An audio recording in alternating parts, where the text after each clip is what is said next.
Bonjour à mes chers followers et followers, tiktokeuses, tiktokers, instagrammeuses, instagrammeurs, les utilisatrices et les utilisateurs de Facebook et les youtubeuses et youtubeurs.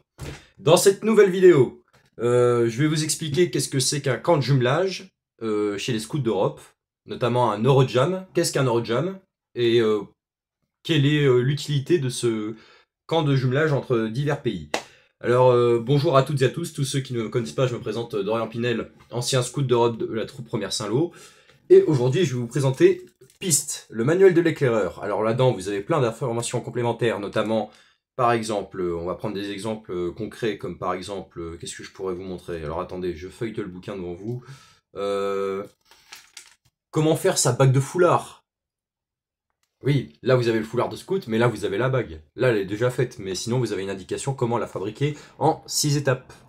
En 2-3 mouvements, c'est déjà fait.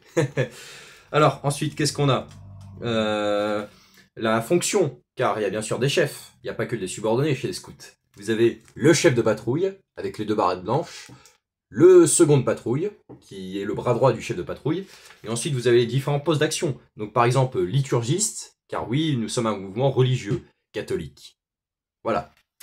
Ensuite, vous avez cuisinier, vous avez l'explorateur, le secouriste, le pionnier, donc ça c'est plus froissartage, tout ce qui va être dans la nature, tout ce qu'on va faire, bah, par exemple la fabrication des installations, c'est lui qui va mettre en œuvre, dire comment on va faire ceci. Le messager et le bout en train. Je l'ai déjà fait quand j'étais plus jeune, c'était pas mal. Alors, on va rentrer dans le vif du sujet, donc on parlait l'autre coup de ce que je voulais vous dire. Donc, qu'est-ce que c'est qu'un Eurojam? Le dernier Eurojam qui s'est passé en France avec 13 000 participants. Vous avez bien entendu 13 000 participants qui ont participé, c'était l'Eurojam 2014. Vous pourrez faire vos recherches sur internet et ça permet de faire de la coalition et faire un mélange culturel si vous voulez. Donc, sans plus attendre, je vais vous lire un petit extrait. Les guides et scouts d'Europe cherchent à construire une communauté d'action et de foi qui permettent aux jeunes Européens de s'approprier leurs racines communes, de connaître et respecter les caractéristiques des pays voisins et de prendre conscience des richesses de leur propre patrie. Alors, dans cette première image, vous allez voir tous les pays en bleu foncé, ce sont des pays qui sont adhérés aux guides et scouts d'Europe, donc ils sont vraiment reconnus par l'organisation comme quoi ils sont des pays les plus actifs. Et en bleu ciel, bon, ça me paraît étrange parce que faut savoir que le Royaume-Uni, enfin l'Angleterre, c'est là où est né le scoutisme. Vous pourrez regarder, c'est le général Lord Robert Baden-Powell, qui était avant général militaire, mais qui s'est, après la vie civile, a créé le scoutisme. C'est lui qui est à la base de tous les mouvements, que ce soit scout de France, scout athée, bouddhiste, musulman, catholique. C'est lui qui a créé le premier mouvement de scoutisme. Et au fur et à mesure que nous avancerons dans l'évolution du scoutisme, il y aura différents mouvements qui naîtront de ce créateur finalement. Voilà.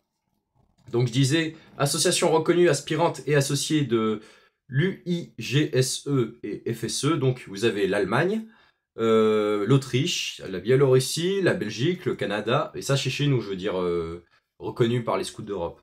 L'Espagne, la France notamment, l'Italie, Lituanie, Pologne, Portugal, Roumanie, Russie, Slovaquie, Suisse, République tchèque et Ukraine.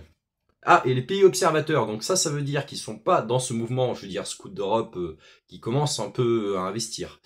Donc il y a le Canada, il y a les Pays-Bas et le Royaume-Uni. Bien sûr, ce manuel, il date un peu, hein. Il date un peu de Mathusalem, car il date de août 2017, vous voyez. Donc, je disais, du jamboree à l'Eurojam.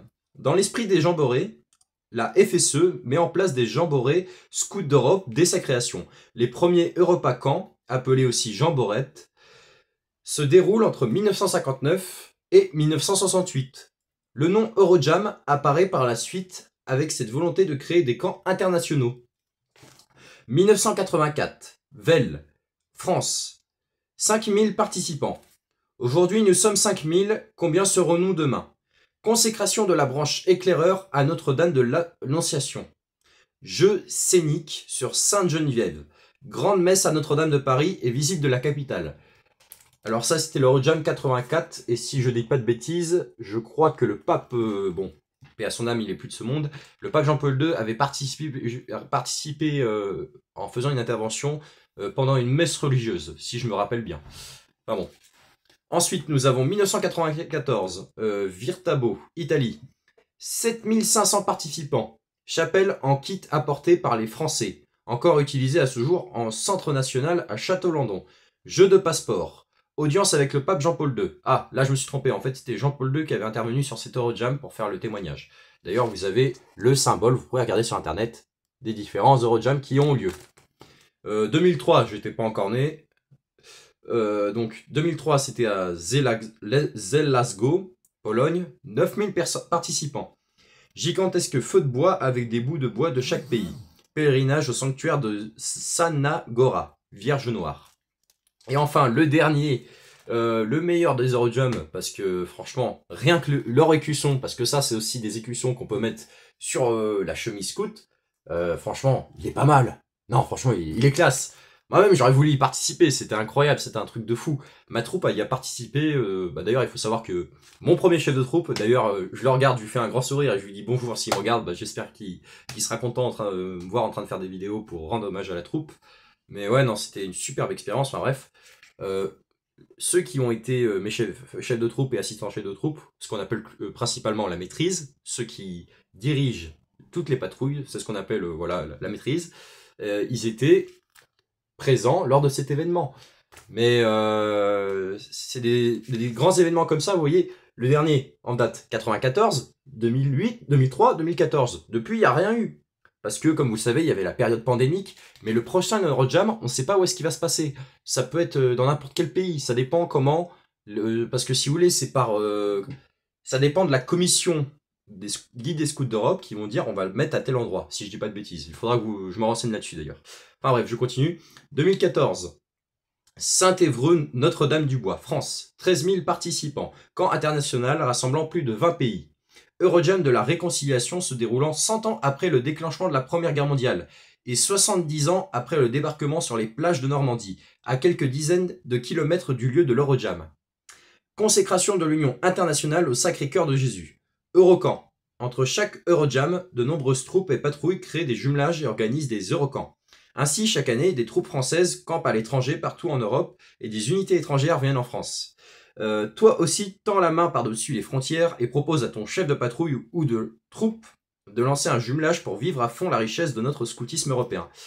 Alors, malheureusement, la troupe première Saint-Lô a fermé car on était en sous-effectif. J'étais un ancien, mais malheureusement, j'ai plus rien faire, même si j'ai recruté 9 jeunes et j'ai organisé une conférence pour essayer de rassembler au minimum, enfin maximum, et essayer de parvenir à ça, mais ça n'a pas suffi. J'espère un jour reprendre la troupe et si possible, créer un camp de jumelage, vous voyez, parce que les camps de jumelage c'est incroyable. Camper avec, je sais pas moi, une troupe de Belgique, de Suisse, enfin voilà, c'est incroyable quoi.